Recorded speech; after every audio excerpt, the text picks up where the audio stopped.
बहुत लंबी यात्रा निकाल रहे हैं राहुल गांधी। लोगों के बीच रहते हैं। सुरक्षा को लेकर कई बार सवाल खड़े हुए हैं। उनके सुरक्षा कर्मियों को आप मुस्तैद देख सकते हैं, किस तरह वो राहुल के साथ दौड़ लगाते हुए, राहुल कभी बाइक चला रहे हैं, साइकिल चला रहे हैं, आम लोगों से मिल रहे हैं, तो कितनी सुरक्षा का ध्यान रखना पड़ता होगा। और राहुल की सुरक्षा वैसे भी एक संवेदनशील विषय रहा है। उनके परिवार के इतिहास को देखा जाए, उनकी दादी, उनके पिता, इन सभी लोगों की जिस तरह से हत्या की गई है, उसके बाद में राहुल गांधी की सुरक्षा को लेकर कांग्रेस के नेता चिंतित रहते हैं। आपको याद होगा मध्य प्रदेश में जब यात्रा घुसी भी नहीं थी, उससे पहले ही राहुल गांधी को बम से उड़ाने की धमकी का एक पत्र मिला था। हालांकि बाद में इस पत्र के बारे में ये खुलासा हुआ था कि किसी ने शरारतपूर्ण तरीके से ये पत्र इंदौर में एक मिठाई की दुकान पर भेजा था। लेकिन वो एक मुद्दा था जिसके बाद में राहुल की सुरक्षा को लेकर गंभीर सवाल खड़े हो गए थे। बहरहाल भारत जोड़ो यात्रा निकाल रहे कांग्रेस के पूर्व अध्यक्ष और सांसद राहुल गांधी की सुरक्षा को लेकर एक बार फिर कांग्रेस ने सवाल खड़े किए हैं। राहुल की सुरक्षा बढ़ाने के लिए कांग्रेस कार्यकर्ताओं ने केंद्रीय गृह मंत्री अमित शाह को एक चिट्ठी लिखी है। राहुल गांधी की सुरक्षा में चूक का आरोप लगाते हुए कांग्रेस ने गृह मंत्री को चिट्ठी लिख भारत जोड़ो यात्रा के दौरान राहुल गांधी की सुरक्षा चाक चौबंद करने की अपील की।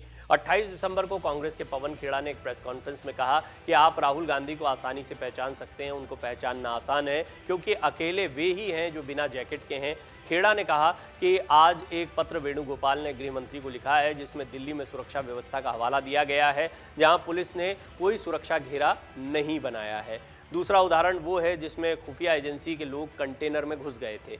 खेड़ा ने कहा कि अब हम पंजाब और कश्मीर जा रहे हैं जो संवेदनशील इलाके हैं। भारत जोड़ो यात्रा एक यज्ञ है, एक तपस्या है, उसमें राक्षस व्यवधान डाल रहे हैं। कांग्रेस के सूत्रों के मुताबिक ये चिट्ठी भारत जोड़ो यात्रा के अब बीजेपी के शासन वाले यूपी और हरियाणा में प्रवेश करने से पहले लिखी गई है। जबकि आज कांग्रेस की पूर्व अध्यक्ष सोनिया गांधी, पार्टी सांसद राहुल गांधी और अन्य नेता पार्टी का 138वां स्थापना दिवस मनाने के लिए एआईसीसी कार्यालय पहुंचे। जबकि पार्टी के 138वें स्थापना दिवस पर कांग्रेस अध्यक्ष मल्लिकार्जुन खड़गे ने कहा कि भारत के मूल सिद्धांतों पर लगातार हमले हो रहे हैं, पूरे देश में नफरत की खाई खुदी जा रही है, जनता महंगाई बेरोजगारी से परेशान है, लेकिन सरकार को कोई परवाह नहीं है। खड़गे ने कहा कि कांग्रेस को समावेशी बनाने के लिए हमें युवाओं, महिलाओं, बुद्धिजीवियों को शामिल करना होगा और इसकी शुरुआत राहुल गांधी की भारत जोड़ो यात्रा से हो चुकी है। इसने हमारे प्रतिद्वंदियों को बेचैन कर दिया है। उन्होंने ये भी कहा कि आज भारत ने प्रगति की है क्योंकि कांग्रेस ने दलितों, गरीबों की बेड़ियों को तोड़ने का साहस किया है। लोकतंत्र को मजबूत रखने के लिए पंडित जवाहरलाल नेहरू ने अपने मंत्रिमंडल में 5 गैर कांग्रेसी मंत्रियों को नियुक्त किया। यह सबको साथ लेकर चलने के सिद्धांत को दिखाता है। इससे पहले कांग्रेस सांसद राहुल गांधी ने इस कड़ाके की ठंड में उनके केवल एक टी-शर्ट पहनने के बारे में एक सवाल का जवाब दिया। राहुल गांधी ने कहा कि टी-शर्ट ही चल रही है और जब तक चल रही है चलाएंगे। जबकि राजस्थान के सीएम अशोक गहलोत ने इस मौके पर कहा कि हमारी लड़ाई आरएसएस, बीजेपी की विचारधारा के खिलाफ है। वे लोकतंत्र को कमजोर कर रहे हैं और जनता इसे बर्दाश्त नहीं करेगी। 50 साल बाद एक दलित हमारी पार्टी का अध्यक्ष बना है। बहुत सारे मुद्दे हैं एक साथ एक मंच पर, जब भी कांग्रेस को मौका मिल रहा है वो इन सारे मुद्दों को रख रही है। लेकिन बड़ा मुद्दा ये है कि राहुल गांधी सड़क पर चल रहे हैं। राहुल गांधी की सुरक्षा को लेकर हमेशा प्रश्न चिन्ह खड़े होते हैं। कांग्रेस के नेता इसको लेकर चिंतित दिखाई दे रहे हैं। बाकायदा गृह मंत्री अमित शाह को एक चिट्ठी लिखी गई है। आपको ये भी बता दें कि इससे पहले भी राहुल गांधी को बम से उड़ाने की धमकी मिल चुकी है। मध्य प्रदेश में राहुल गांधी की भारत जोड़ो यात्रा के आने से पहले इंदौर की एक मिठाई की दुकान पर एक पत्र आया था। इस पत्र में कांग्रेस नेता राहुल गांधी को बम से उड़ाने की धमकी दी गई थी। साथ ही पत्र में प्रदेश कांग्रेस अध्यक्ष कमलनाथ को भी जान से मारने की बात कही गई थी, जिसके बाद से पुलिस मामले की जांच में जुटी। काफी छानबीन के बाद मध्य प्रदेश पुलिस ने आरोपी दया सिंह उर्फ प्यारे सिंह को नागदा से गिरफ्तार किया था। पूछताछ में आरोपी ने बड़ा खुलासा किया था कि उसने दुकान तक चिट्ठी कैसे पहुंचाई थी।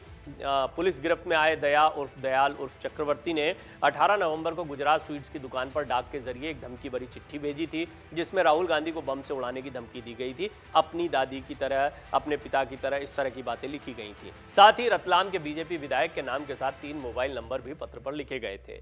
इंदौर पुलिस लगातार आरोपियों की तलाश में जुटी रही और इसके बाद में नागदा पुलिस को जब सूचना मिली कि ये व्यक्ति नागदा में बाईपास के पास एक होटल पर खाना खा रहा है, तो पुलिस मौके पर पहुंची और इस आरोपी को पकड़ लिया गया था। किसी को परेशान करने के लिए, किसी से बदला लेने के मकसद से उसने ये चिट्ठी लिखी थी, लेकिन सही आरोपी को पकड़ लिया गया था। और ये भी बहुत महत्वपूर्ण बात रही कि मध्य प्रदेश जो है वो बीजेपी शासित राज्य था और जब बीजेपी शासित राज्य में यात्रा प्रवेश कर रही थी उस समय बीजेपी पर फिर एक बार उंगली उठाते हुए या सवाल खड़े करते हुए राहुल की सुरक्षा के मुद्दे को उठाया गया था कांग्रेस नेताओं की तरफ से। इसके बाद राजस्थान का दौरा रहा, हरियाणा का दौरा अभी चलता रहा। इस दौरान भी गाये बगाए मुद्दा उठता रहा, लेकिन अब आगे की यात्रा के लिए एक बार फिर कांग्रेस के बड़े नेताओं ने बाकायदा एक चिट्ठी लिखी है, ऑफिशियली औपचारिक तौर पर एक चिट्ठी लिखी गई है गृह मंत्री अमित शाह को, और कहा गया है कि राहुल गांधी की सुरक्षा का विशेष ध्यान दिया जाए, क्योंकि राक्षस इस यज्ञ में व्यवधान डालने का प्रयास कर रहे हैं। अगर आप ये वीडियो YouTube पर देख रहे हैं तो हमारे चैनल को सब्सक्राइब करें और बेल आइकन को दबाना ना भूलें। अगर आप Facebook पर ये वीडियो देख रहे हैं तो हमारे पेज को लाइक करें। डाउनलोड करें अमर उजाला ऐप और पाएं खबरें लगातार।